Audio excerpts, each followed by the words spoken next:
अब हम ना पार्ट 7 करने वाले हैं। इन इस पार्ट 7 में ना कोई नया कंसेप्ट नहीं होगा, बस ये होगा कि जो हमने अप्लाइड अलॉटेड शेयर्स ये सब करा था ना, तो इसका ही हम करेंगे। इसमें क्या होगा, मैं इसमें शॉर्ट ट्रिक बताऊंगी। देखो एक चीज़ की, ये स्कूल में नहीं कराई जाती है और हमारे ट्यूशन्स में भी शायद ही कभी कोई बताता है, बट ये मुझे मतलब पता थी, मैंने जहाँ से पढ़ा था, तो मैं वही डिस्कस कर रही हूँ कि यहाँ पे क्या होगा कि इसमें हमें ना क्या होता है, if applied is given how to calculate allotted and vice versa. इसमें क्या है, अगर आपको अप्लाइड शेयर्स, किसी बंदे ने कितने अप्लाई करे हैं शेयर्स वो गिवन है, और गिवन है इसमें अलॉटेड गिवन नहीं है कि अगर किसी बंदे ने 70,000 शेयर अप्लाई करे और कंपनी 70,000, क्या पता वो कंपनी प्रोराटा बेसिस पर दे, क्या पता कंपनी रिजेक्ट कर दे या क्या हो, हमें नहीं पता। तो क्या होता है, क्वेश्चन में कभी कभार आपको दिया होता है कि इस बंदे ने इतने अप्लाई करे थे तो उसको अलॉट कितने हुए हैं आपने ये बताना है। या फिर कभी कभार ये बन होता है कि इस बंदे को अलॉट इतने हुए हैं तो ये निकालो कि उसने अप्लाई कितने करे होंगे। ठीक है, तो वाइस वर्सा का मतलब यही ना कि उल्टा।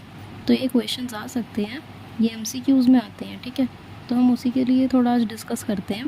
तो मैंने यहाँ पे क्या एग्जांपल लिया, अप्लाइड शेयर्स मैंने कितना लिया, मैंने कैटेगरीज बनाते थे ना हम ABCD ऐसे लिख के, जो प्रोराटा का टेबल करवाया था, तो इसमें मैंने कैटेगरी 1 ली। कैटेगरी 1 में क्या है, अगर 50,000 शेयर्स के लिए, ये 1 एक का नंबर है, मतलब एक बंदा है ये 1, इसने क्या करा 50,000 शेयर के लिए अप्लाई करा और उसको अलॉट कितने हुए 30,000। ठीक है, तो इससे हमें क्या समझ आया, यहाँ पे क्या रेशियो बन गई 5:3। रेशियो कैसे बनी, 4 0 काट दे, 4 0 काट दे, 5:3 बन गई यहाँ पे। तो हमें पता लगा कि हर 5 शेयर अप्लाई करने वाले को 3 शेयर अलॉट हो रहे हैं। जो भी बंदा 5 शेयर अप्लाई कर रहा है उसको 3 शेयर अलॉट हो रहे हैं, हमें ये चीज़ पता लगी। अब मैंने क्या कहा, देखो यहाँ पे मैंने क्वेश्चन लिया, एक मोनू है शेयर होल्डर, उसने अप्लाई करे 200 शेयर्स और वो बिलोंग करता है फर्स्ट कैटेगरी में, मतलब वो इसी कैटेगरी में, कैटेगरी 1 में ही फॉल करता है, मतलब उसके साथ ऐसा ही हिसाब हो रहा है। जब मैं बोलूँ ना ये इस कैटेगरी को बिलोंग करता है, तो मतलब जो यहाँ पे नंबर डाला है ना, वो वाला तू देख लियो कि अगर इतने शेयर अप्लाई कर रहे हैं तो इतने अलॉट हो रहे हैं, ऐसी कैटेगरी में फॉल करता है वो। हाँ, कैटेगरी 1 में फॉल करता है। और अप्लाइड शेयर्स दिए हुए हैं उसने 200 शेयर्स के लिए अप्लाई करा है, तो उसे कितने अलॉट होंगे। अगर हर 50,000 शेयर वाले को 30,000 शेयर अलॉट हो रहे हैं, तो हर 200 अप्लाई करने वाले को कितने होंगे, हमें ये निकालना है।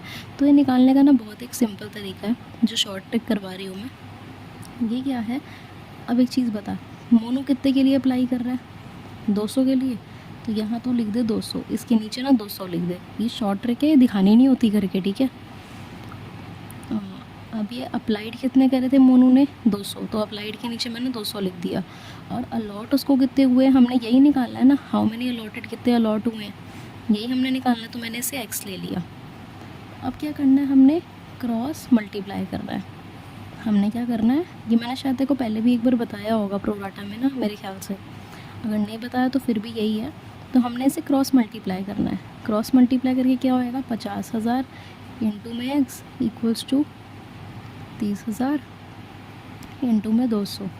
ठीक है, जब आप ये कर लोगे ना, ये ना मेरे ख्याल से यार इसमें था 2,000, हाँ ये 2,000 शेयर के लिए अप्लाई कर रहा है, 200 तो बड़े कम हो जाएंगे ना, 2,000 शेयर्स के लिए अप्लाई कर रहे हैं, ये एग्जाम्पल है।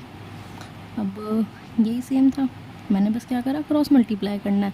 तो अब जब मैं इसे कट कर दूँगी तो खुद ये मैंने कट कर दिया, हाँ, तो अब हमारे पास x की वैल्यू, तो भी कट करके देखेगी तो आ जाएगा, x की वैल्यू आएगी हमारे पास 1200। ठीक है, x की वैल्यू क्या आई, 1200। तो मतलब जब 1200 आ गया x की वैल्यू, तो इसका मतलब क्या हुआ, हर 2,000 अप्लाई करने वाले को कितने शेयर अलॉट हो रहे हैं, 1200 शेयर्स। ईजी, हर 2,000 अप्लाई करने वाले को कितने शेयर अलॉट हो रहे हैं, 1200, निकल गया। अब सेम मैंने एक तेरे लिए यहाँ पे दूसरा क्वेश्चन लिया। ये दूसरा क्वेश्चन क्या है, अप्लाई किसने, ये कैटेगरी 1 है, जो भी बंदा 50,000 शेयर के लिए अप्लाई कर रहा है उसे 30,000 शेयर अलॉट हो रहे हैं। वही सेम चीज़ मैंने बोल दी यहाँ पे, ये अलॉट हो रहे हैं। अब एक मनीष है शेयर होल्डर, वो भी कैटेगरी 1 में फॉल करता है, मतलब इसी कैटेगरी में उसके साथ भी यही सलूक होगा। उसने अलॉट करे हैं, मतलब उसको मिले हैं। अप्लाई तो मतलब आपने अप्लाई करा, अलॉट मतलब कंपनी ने आपको बोला है कॉल करके, हाँ जी आपको इतने शेयर मिल गए हैं। तो यहाँ पे हो रहा है, यहाँ पे प्रो डाटा हो रहा है, तेरे को भी दिख रहा है 50,000 के लिए अप्लाई करने वाले को 30,000 मिल रहे हैं। मतलब अगर उसने इतने के लिए बोला है तो उसको इतना मिल रहा है, मतलब कुछ तो मिल रहा है ना, कंपनी रिजेक्ट तो नहीं कर रही, कुछ तो मिल रहा है। कुछ मिलने का मतलब क्या होता है कि आपको प्रो डाटा बेसिस पे आपको प्रोपोर्शनेट अलॉटमेंट हो रही है। तो इसमें क्या लिखा है, कैटेगरी 1 में फॉल करता है मनीष, और अलॉटेड उसको 600 शेयर, उसको 600 शेयर अलॉट हो रहे हैं। मैंने क्या लिख दिया तेरे सामने सामने, अलॉटेड के नीचे लिख दिया 600। यहाँ पे अप्लाइड गिवन था तो अप्लाइड के नीचे वो नंबर लिख दिया था, यहाँ पे अलॉटेड हमें गिवन है तो मैंने अलॉटेड के नीचे अलॉटेड लिख दिया। और इन्होंने बोला है हाउ मैनी अप्लाइड फॉर, कितने शेयर्स के लिए उसने अप्लाई करा होगा, तो वो मैंने क्या ले लिया एक्स। मेरे हिसाब से तो एक्स है, मुझे नहीं पता। तो मैंने तुझे क्या सिंपल सी ट्रिक बताई है कि इसको सिर्फ क्रॉस मल्टीप्लाई करके हमें देखना है। तो अब जब हम इसे क्रॉस मल्टीप्लाई करेंगे तो क्या करेंगे, 50,000 इंटू में 600, यानी तो पेन भी सही टाइम पे काम नहीं करता ना, 600 इक्वल्स टू 30,000 इंटू में एक्स, डन। अब जब ये जाएगा तो फिर 4 0 से 4 0 कट, यहाँ पे आपके कितने आ जाएंगे, ये आपके आ जाएंगे अप्रॉक्स 1000, ठीक है। एक्स क्या आ गया आपका 1000, एक्स की वैल्यू आ गई कितनी 1000। तो मतलब हर 600, जिनको भी 600 शेयर अलॉट हो रहे हैं ना, उन्होंने 1000 शेयर के लिए अप्लाई करा है। मतलब मनीष को 600 शेयर अलॉट हुए हैं, तो मनीष ने अप्लाई कितने शेयर्स के लिए करा है, मनीष ने 1000 शेयर्स के लिए अप्लाई करा था, तब जाके उसे 600 अलॉट हो रहे हैं, ठीक है। यही हमारा ये एक छोटा सा कंसेप्ट था। अब मैं देखो ना कुछ क्वेश्चन दिखाती हूँ तो मुझे वो बताइए, ठीक है। ये रहा तेरे सामने क्वेश्चन,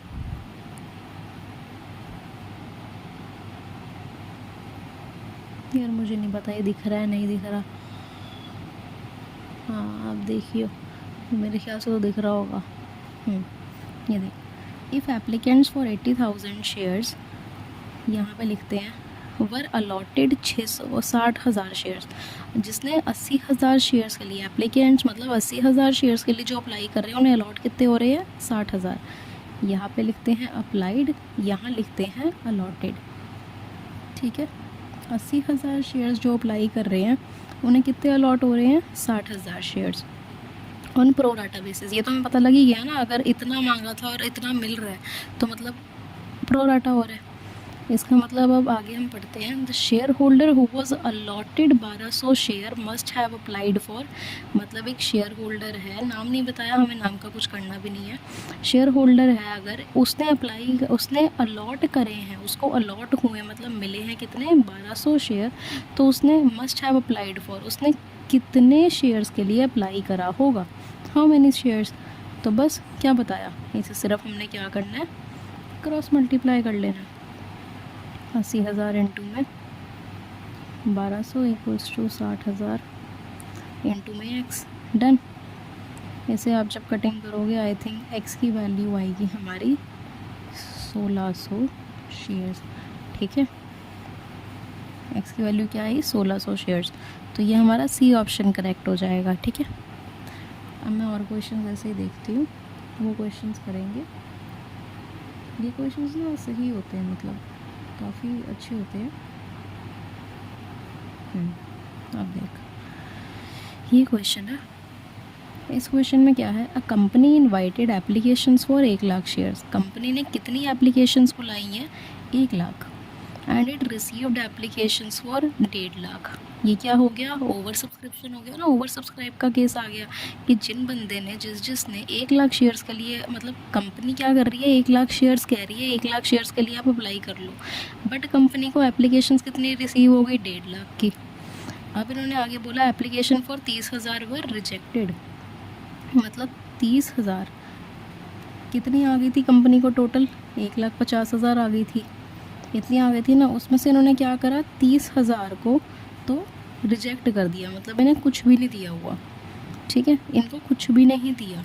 उसके बाद इन्होंने कहा the remaining allotted share on pro data basis, और जो बचे हैं उनको प्रो डाटा बेसिस पे दे दिया। मतलब अब 1,50,000 शेयर के लिए एप्लीकेशन आई थी, उसमें से 30,000 को तो दिया ही नहीं, 30,000 को नहीं दिया, मतलब अब कितने बचे, 1,50,000 में से 30,000 घटाएंगे तो कितना आएगा, 1,20,000। इन्होंने बोला अब जो 1,20,000 हैं हमारे पास, 30,000 को रिजेक्ट करने के बाद 1.5 लाख में से जो 1,20,000 है उनको हमने प्रोराटा बेसिस पे दिया है। अब एक चीज़ बता, कितनी एप्लीकेशंस बुलाई थी उन्होंने, कितने के लिए उन्होंने बोला था कि इतने शेयर्स के लिए अप्लाई कर दो, 1 लाख के लिए। तो मतलब हर 1,20,000 अप्लाइड करने वालों को कितना मिला है, 1 लाख शेयर मिला है। ये हमारी बन गई अपने आप कैटेगरी 1। क्वेश्चन ध्यान से पढ़ेगी तो समझ आ जाएगा। ये हमारी एक कैटेगरी बन गई कि जिन्होंने 1,20,000 शेयर्स के लिए अप्लाई करा उन्हें 1 लाख मिल रहा है। उसके बाद इन्होंने आगे क्या बोला, how many share an application for 3,000 shares will be allotted. How many share an applicant for 3,000 shares will be allotted.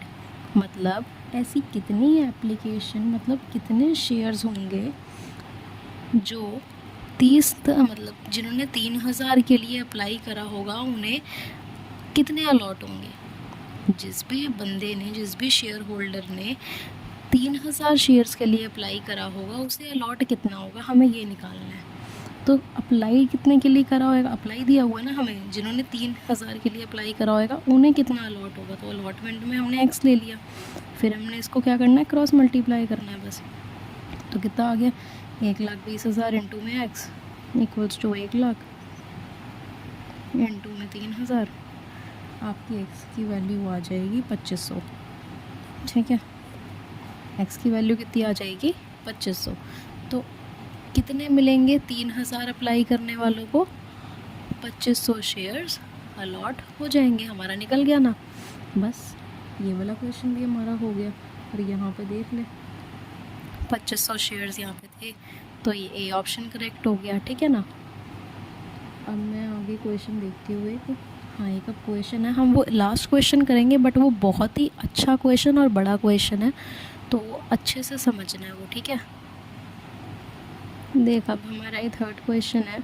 इसमें है सुगंध एलटीडी इशूड 60,000 शेयर्स।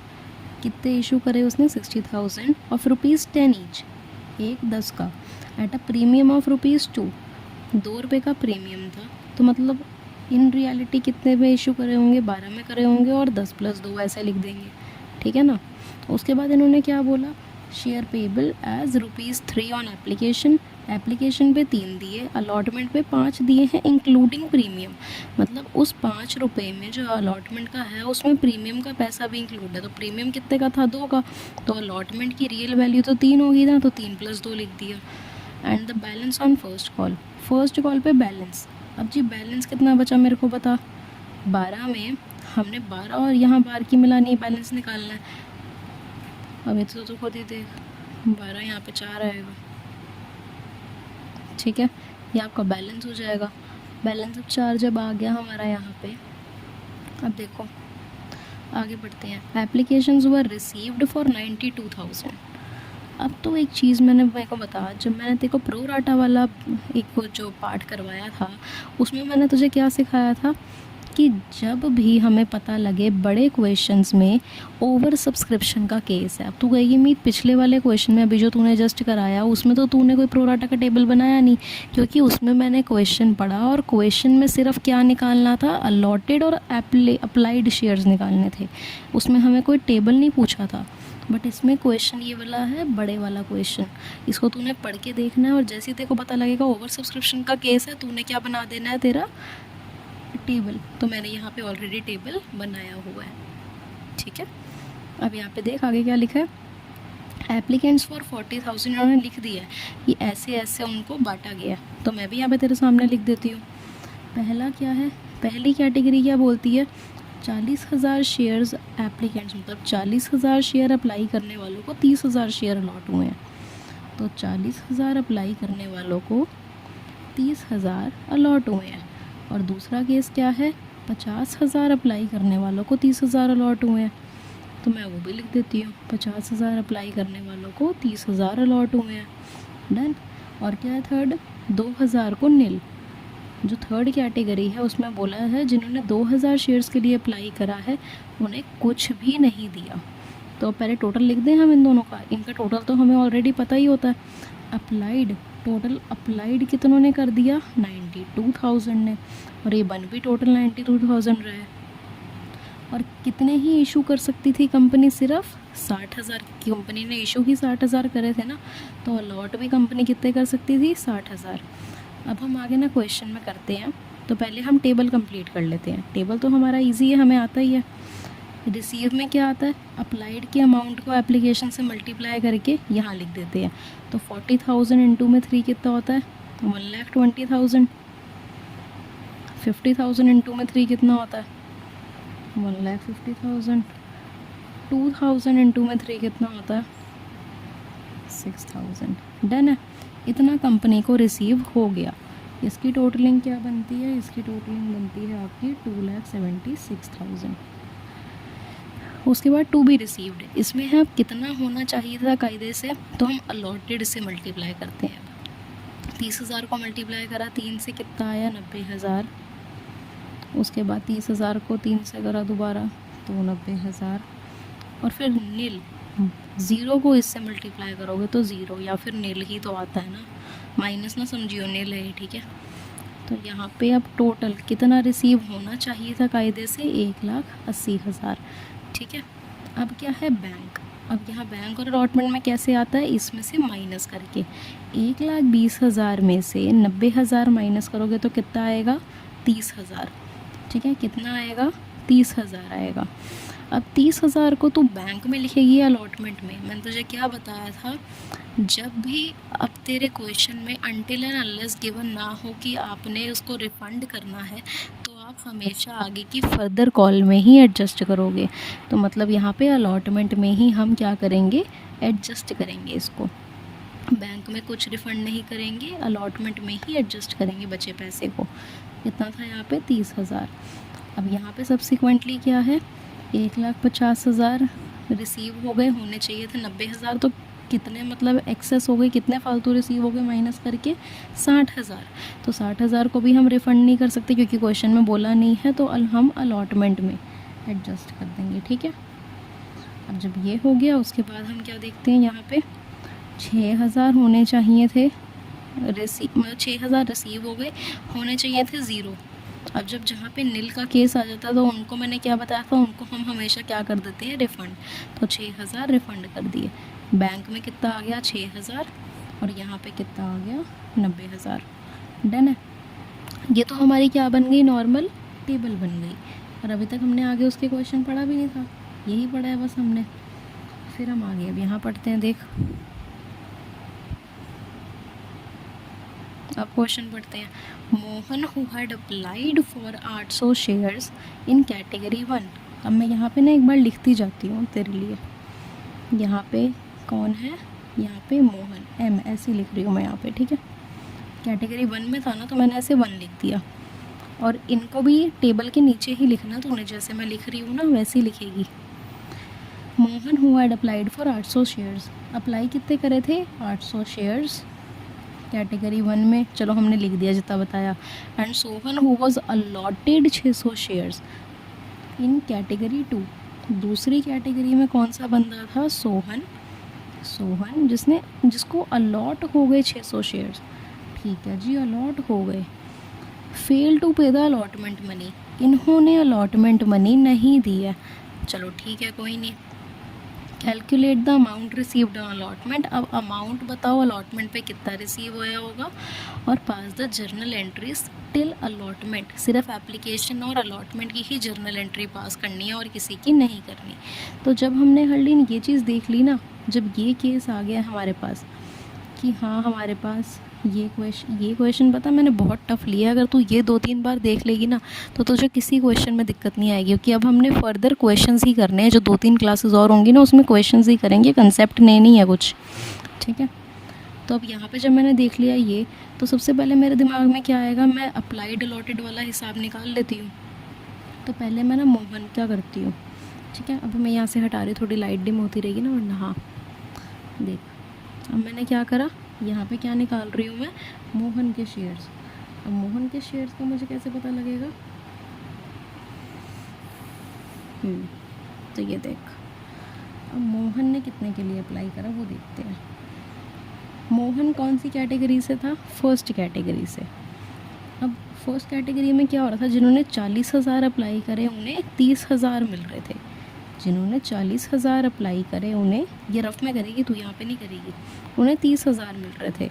तो उन्होंने बोला अगर एक मोहन है उसने अप्लाई करा 800 के लिए तो उसे कितने अलॉट हुए होंगे? तो क्या सिंपल बताया था, क्रॉस मल्टीप्लाई करके देखना है। ये चीज़ रफ में होनी है, ठीक है। इंटू में एक्स इक्वल्स में 3,000 इंटू में 800, ये आपका एक्स दे देंगे आपको 600, ठीक है। एक्स आपको क्या मिल जाएगा? 600। तो मतलब 600 शेयर अलॉट हुए हैं यहाँ पे। डन। कितने हुए हैं? 600 शेयर अलॉट हुए हैं। अब जब ये निकल गया फिर मैं ये भी निकालती हूँ। अब यहाँ पे कौन है दूसरा वाला? सोहन। और इन्होंने क्या बोला है, ये कौन सी कैटेगरी में फॉल करता है? ये सेकंड कैटेगरी में फॉल कर रहा है आपकी।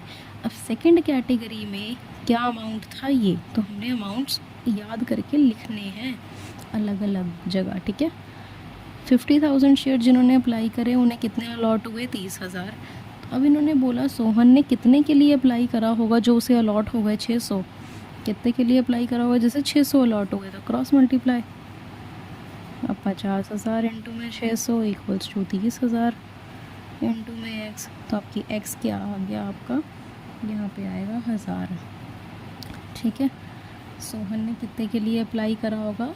1000 शेयर्स के लिए, जिसके करके उनको क्या अलॉट हुए हैं? उन्हें ये 600 अलॉट हुए हैं, ठीक है। ये भी बैलेंस था, ये भी आपका हो गया। अब आपने क्या करना है, जब आपने ये चीज़ देखी तो आप यहाँ पे अकेले तो छोड़ नहीं दोगे इस टेबल को। अगर आपने ये टेबल यहाँ पे कंटिन्यू करा है मोहन और सोहन का, तो आप इसको फिल भी करोगे, क्योंकि टेबल तो हम पूरा ही बनाते आ रहे थे ना, तो उसी हिसाब से बस टेबल बना दे। अब 800 को एप्लीकेंट्स, ये इसी के नीचे ही है, ठीक है, चलते आ रहा है, ऐसे ही समझो कि चलते आ रहा है ये। डन। तो हमने क्या देखना है, अप्लाइड का सेक्शन है, अलॉटेड का, ये रिसीव्ड, ये टू बी रिसीव्ड। तो अप्लाइड के बाद यहाँ रिसीव्ड में कितना अमाउंट आएगा? 800 को 3 से मल्टीप्लाई कर दे। 800 को 3 से मल्टीप्लाई करके कितना आता है? 2400। फिर 1000 को 3 से मल्टीप्लाई कर दे, कितना आ गया? 3000। ऐसे ही 600 को 3 से मल्टीप्लाई कर, अब कितना आएगा आपका? 1800। फिर 600 को 3 से मल्टीप्लाई कर तो कितना आएगा? 1800। उसके बाद बैंक वगैरह अब हम यहाँ पे देखते हैं। यहाँ पे क्या केस है, रिसीव्ड में से टू बी रिसीव्ड माइनस करके हम आगे लिखते हैं। तो 2400 में से 1800 माइनस हुए तो कितना बचेगा? 600। अब क्वेश्चन में हमें कुछ नहीं बोला रिफ़ंड, और रिफ़ंड का तो कुछ नहीं बोला, तो बैंक में कुछ नहीं डालेंगे और 600 क्या कर देंगे? एडजस्ट। यहाँ पे हम एडजस्ट कर रहे हैं ना, तो हमने ब्रैकेट में लिख दिया एडजस्ट कर रहे हैं, कि अलॉटमेंट के टाइम पे एडजस्ट कर देंगे ना, जब अलॉटमेंट का पैसा मिलेगा हमें तो ये 600 रुपया नहीं देंगे। यही हो रहा है ना केस, कि ये 600 रुपया अब नहीं देंगे, क्योंकि उन्होंने एप्लीकेशन के टाइम पे ही कुछ एक्स्ट्रा अमाउंट दे दिया था हमें, जो हमने ऑलरेडी क्या कर दिया? एडजस्ट कर दिया है। कहाँ पे? अलॉटमेंट में। अब उतना पैसा नहीं देंगे वो हमें। अब 3000 में से 1800 माइनस करूँगी तो कितना आएगा? 1200। तो यहाँ पे तो कुछ नहीं आएगा, रिफ़ंड कुछ नहीं होगा, और उल्टा जो 1200 है वो मेरा क्या हो जाएगा? एडजस्ट हो जाएगा।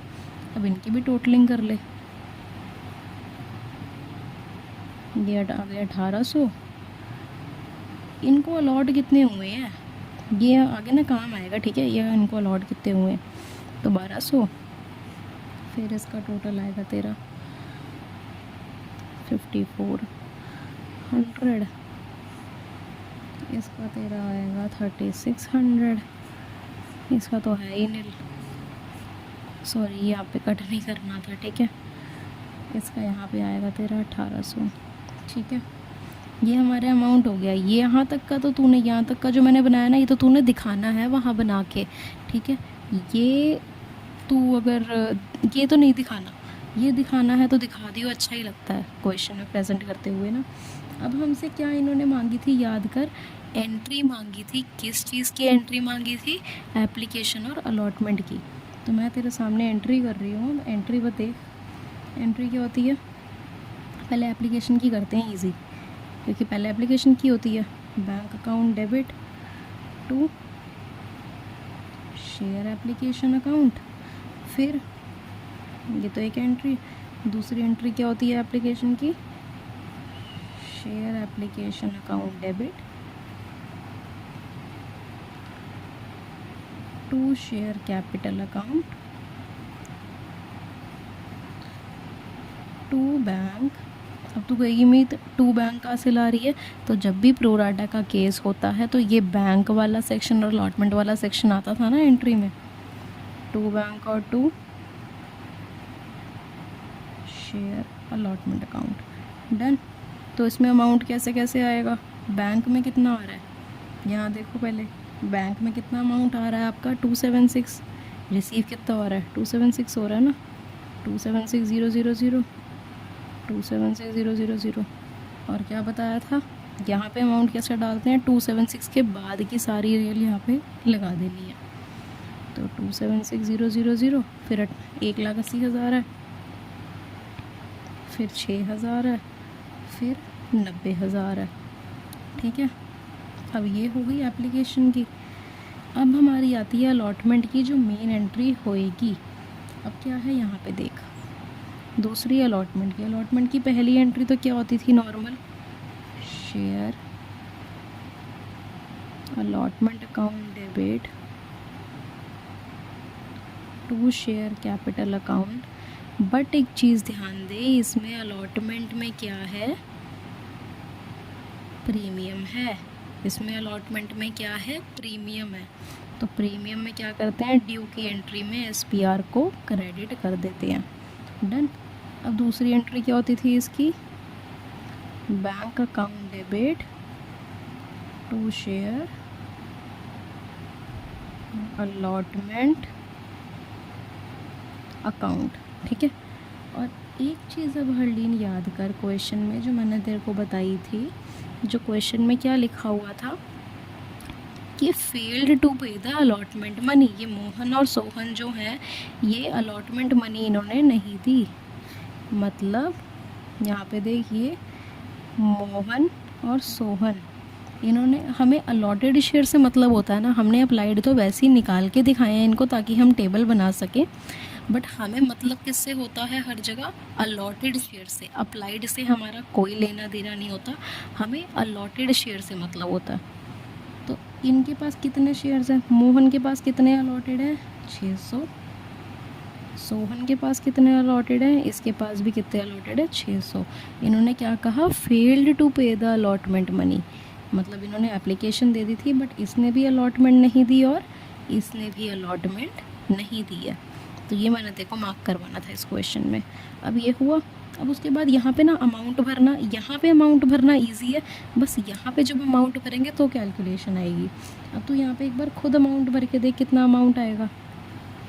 अलॉटमेंट पे आपको कितना मिल रहा है बताओ? शेयर्स कितने हुए थे इशू? 60,000। और अलॉटमेंट की कितना रेट है? कितना रेट है अलॉटमेंट का? 5 इंटू में 5 कितना आ गया आपका? 3 लाख आ गया। अब शेयर कैपिटल 60,000 शेयर हैं। शेयर कैपिटल का ये कौन सा अमाउंट आता है? हमेशा जो उसकी फेस वैल्यू होती है। तो फेस वैल्यू कितनी है इसकी? सिर्फ अलॉटमेंट की एंट्री हो रही तो फेस वैल्यू कितनी है? 3 इंटू में 3 करूँगी तो कितना आएगा? 1,80,000। अब 60,000 शेयर्स दोबारा हैं और SPR मतलब SPR प्रीमियम कितने का है? प्रीमियम 2 का, मल्टीप्लाई बाय 2 कितना आ गया? 1,20,000 आ गया। ठीक है जी, ये वाली एंट्री भी हो गई। अब बस ये एंट्री रहती है। इसमें अब तो कह रही होगी कि जो बैंक मतलब शेयर अलॉटमेंट के आगे अमाउंट है मी 3 लाख, तो 3 लाख का 3 लाख लिख दे यहाँ पे। बट यहाँ पे कुछ दिक्कतें आएंगी हमें। क्यों आएंगी? क्योंकि हमारी ऑलरेडी यहाँ पे अलॉटमेंट में कुछ पैसा ऑलरेडी एडजस्ट हुआ पड़ा है। कुछ पैसा क्या हुआ पड़ा है? एडजस्ट हुआ पड़ा है। तो 3 लाख में से हमें कितना रुपए घटाना पड़ेगा? कितना हमें नहीं मिलेगा? अब हमें जो 90,000 था यहाँ पे, पहला हम क्या देखेंगे? पहली वाली कैलकुलेशन। तो पहला जो 90,000 था वहाँ पे मैंने क्या देखा कि मेरे को 90,000 ऑलरेडी अलॉटमेंट में मेरा एडजस्ट हुआ पड़ा है। कुछ बंदों ने मेरे को पैसे जो दिए थे वो एक्स्ट्रा दे दिए थे एप्लीकेशन के टाइम, जिसको मेरे को अलॉटमेंट में एडजस्ट करना पड़ा, और उनका टोटल मिला के कितना बन रहा है? 90,000। तो मुझे 90,000 तो ऑफकोर्स से नहीं मिलने वाले।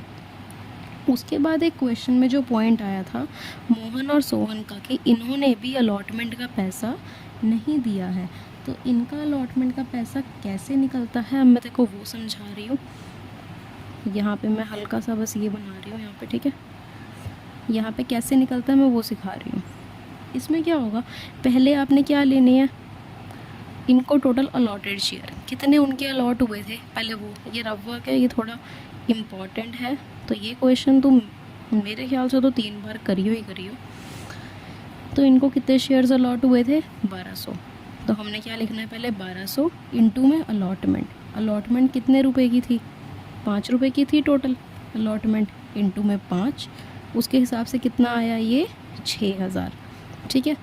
माइनस में अब उन्होंने, मोहन और सोहन ने भी तो कुछ एप्लीकेशन के टाइम पे फालतू पैसा दे दिया था ना, जो उनका अगली कॉल में एडजस्ट होना था अलॉटमेंट की कॉल में। तो इन्होंने कितना पैसा टोटल दे दिया था हमें, 1800 हमने टोटल लेना है, क्योंकि हमने क्या लिए थे, टोटल शेयर्स लिए थे इनके कि कितने अलॉट हुए हैं, 1200 अलॉट हुए थे, इनटू में अलॉटमेंट का पैसा कितने की अलॉटमेंट थी, 6000 इन्होंने देने थे हमें। बट अब हमें वो इसमें से कितने नहीं देंगे, उन्होंने वैसे तो अलॉटमेंट ही नहीं दी पूरी, पर उन्होंने कुछ पैसा कहा कि कुछ पैसा तो हमने ऑलरेडी आपको दिया पड़ा है ना, कंपनी ने कहा कि तुमने अलॉटमेंट नहीं दी, उन्होंने कहा हमने कुछ पैसा तो आपको दिया ही पड़ा है। तो फिर कंपनी ने कहा कितना पैसा दिया, तो वो कह रही बुक्स में चेक कर लो। बुक्स में हमने जब चेक करा तो हमें पता लगा कि 1800 रुपये, 600 और 1200, मोहन और सोहन का 600 और 1200 ऑलरेडी अलॉटमेंट में एडजस्ट था, मतलब 1800 रुपये जो हैं वो हमें इनकी तरफ से ऑलरेडी मिले पड़े हैं। तो हम माइनस क्या कर देंगे इसमें से, ऑलरेडी रिसीव्ड वाला अमाउंट। ऑलरेडी रिसीव्ड वाला अमाउंट कितना है हमारा, 1800। 1800 देख, 6000 तो इनको देने थे दोनों को मिला के अलॉटमेंट पे, पर अब क्या था, उन्होंने कहा कि हाँ जी हमने 6000 नहीं देने, हमने उससे कम देने हैं। कंपनी ने कहा कैसे, तो इन्होंने कहा हमने कुछ अलॉटमेंट के टाइम पे भी दिए थे तुम्हें पैसे, जो तुम्हें अब एडजस्ट करने पड़ेंगे हमारे। तो फिर कंपनी कहती है ठीक है, हमने बुक्स देखी, तो बुक्स देखा तो हमने देखा 1800 रुपये इन्होंने ऑलरेडी दिए पड़े हैं दोनों ने मिला के। तो यहाँ पे हमारा कितना अमाउंट बचा, 4200। ये कौन सा है, ये है पेंडिंग अमाउंट, या तो कह सकती है कि अभी ये जो पेंडिंग अमाउंट है वो हमारा क्या हो चुका है, इररिकवरेबल। ये अमाउंट तो अब नहीं मिलेगा ना हमें, क्योंकि क्या क्वेश्चन में कह दिया कि मोहन और सोहन ने अलॉटमेंट नहीं दी है। तो हमें क्या इसमें क्वेश्चन में पता लग गया कि जो 42,000 है ये भी हमें अलॉटमेंट पे नहीं मिलेगा। तो माइनस इसमें से हम क्या कर देंगे, ये वाला पैसा भी, ओके, ये वाला पैसा भी हो गया माइनस। तो अब कितना तेरे पास अमाउंट आ गया यहाँ पे, 205800, और यहाँ पे भी 205800, ठीक है। तो अब हमारा ये क्वेश्चन कंप्लीट हो गया। इतना बड़ा पूरा पेज लग गया ये क्वेश्चन समझाते समझाते, ठीक है। बट अब ध्यान रखना तूने कि तूने ये अच्छे से देखना है ये क्वेश्चन को, इस क्वेश्चन को पर्टिकुलर को 3-4 बार प्रैक्टिस कर लेना है ताकि अच्छे से हो जाए। इतने बड़े क्वेश्चन नहीं आते, ये 8 मार्क्स के क्वेश्चन है। अब तेरे पेपर में मैक्सिमम 6 मार्क्स तक के ही क्वेश्चन आने हैं, सो मेक श्योर कि प्रैक्टिस तो तू करे ही 8 मार्क्स की, क्योंकि फिर 6 मार्क्स के तो तेरे को बच्चे लगेंगे क्वेश्चंस। इस करके इतने क्वेश्चन, इस क्वेश्चन की मैंने प्रैक्टिस करवाई। आगे के सेशंस में भी हम क्या करेंगे, क्वेश्चंस की ही प्रैक्टिस करेंगे ताकि अच्छे से हमें हो जाए, ठीक है।